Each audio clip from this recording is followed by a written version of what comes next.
Augmenten un 3% els contractes de treball a l'Hospitalet i al Baix Llobregat, així se'n desprèn del darrer informe trimestral de la conjuntura econòmica del Fòrum Empresarial del Llobregat, corresponent al segon trimestre d'aquest any. Per tant, un de cada 5 persones en situació d'atur de fa un any ha trobat feina. Sobre aquesta qüestió i també d'altres del mercat laboral ens volem parlar avui amb la directora general de l'Associació Empresarial de l'Hospitalet i el Baix Llobregat, Rosa Fiol. Bona tarda i gràcies per atendre'ns. Hola, bona tarda. Comencem parlant d'aquestes dades, també de les dades de l'atur, que han continuat baixant pel que fa a l'Hospitalet durant el mes de juny. Concretament s'han reduït en més de 400 persones i a hores d'ara a la ciutat hi ha gairebé 12.000 persones sense feina. Quin balanç en fa des de l'EBAI d'aquestes dades que tenim sobre la taula? No pot ser d'una altra manera el balanç que positiu, no?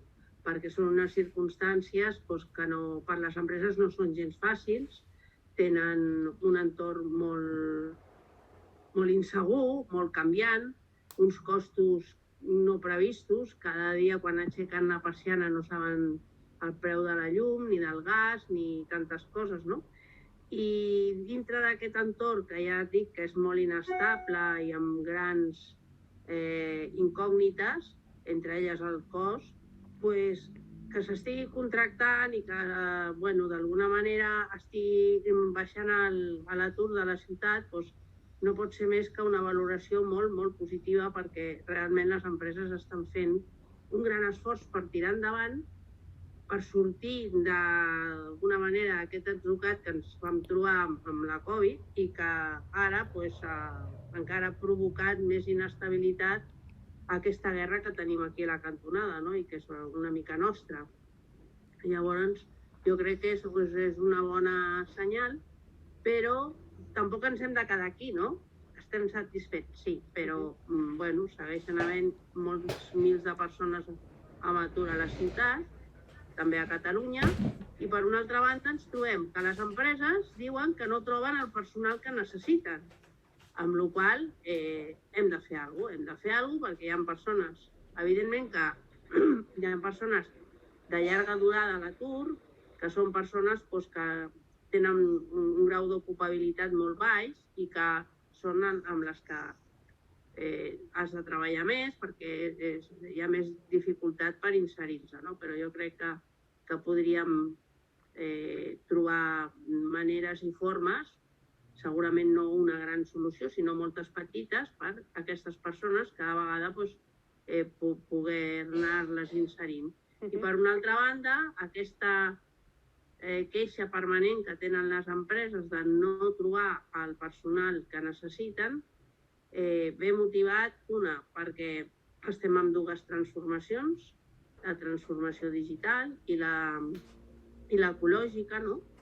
Que és més aviat una transició d'emissió zero i llavors, esclar, tot això no tenim el personal format i, esclar, les empreses a vegades s'han de contentar amb agafar persones que no compleixen amb els requisits que necessiten i formar-les a dintre l'empresa perquè en un temps estiguin en disposició de poder realitzar tasques, no?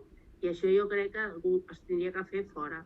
Les empreses, en tot cas, fer una adaptació una mica als productes i serveis que donen cada una, però sí que tenien que arribar a les empreses amb una base, no? Parlant a curt i mitjà termini, tenint en compte, venint d'aquesta crisi que ha generat la pandèmia de la Covid, aquest augment de la inflació i aquests preus disparats, què ens pot deparar a nivell empresarial, en aquest cas, els propers mesos, si la situació es manté d'aquesta manera? Nosaltres pensem que el govern central no està prenent mesures adequades per rebaixar la inflació. Per una altra banda,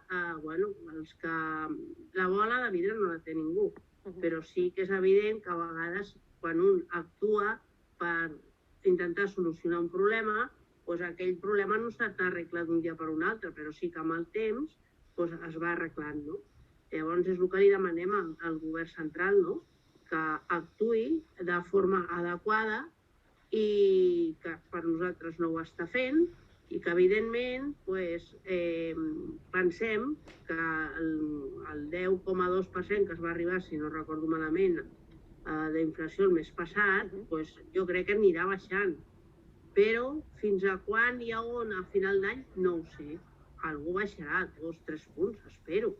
És una inflació així i tot absolutament desmesurada i per exemple, a mi que em preocupa, no? Doncs, l'altre dia llegia en un diari econòmic que els productes alimentaris, que són els que consumim tots, doncs aquests han tingut un increment del 30%. Llavors, esclar, en el fons tu que hi ha, a part de que aquesta inflació, però si en temes tan bàsics com és l'alimentació o l'energia, que hauria sigut de nosaltres aquests dies amb aquestes oles de calor, si no haguéssim tingut electricitat per posar els aires acondicionats, no? Tot i així ha mort molta gent. Doncs, bueno, si amb aquests costos tan elevats per productes de primera necessitat, el que estem fent és empobrir la gran part de les famílies, no? Per què? Perquè segueixen tenint els mateixos ingressos o encara que els convenis tinguin increments i d'alguna manera pues, ja se sap, no? Que no poden tindre el mateix increment de l'IPC perquè si no això no acabaríem mai, cada vegada la roda se'ns faria més gran, no? Per això s'està demanant un pacte de rentes.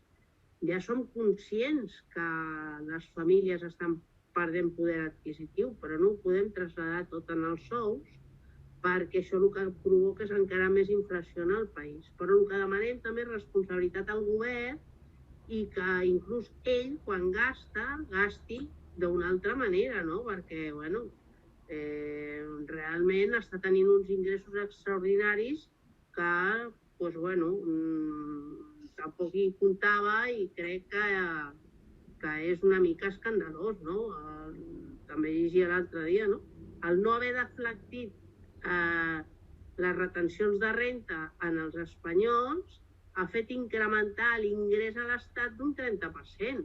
Llavors, esclar, són coses que magnituds molt importants, no? O sigui, jo crec que tindríem que estar tots units a una, posant mesures concretes i efectives, perquè tenim un enemic que és la inflació i la disparada de costos amb els serveis bàsics, ja dic, com l'alimentació, els energètics, que són bàsics per a les famílies, però també ho són per a les empreses. Les empreses no poden repercutir aquests costos tan elevats.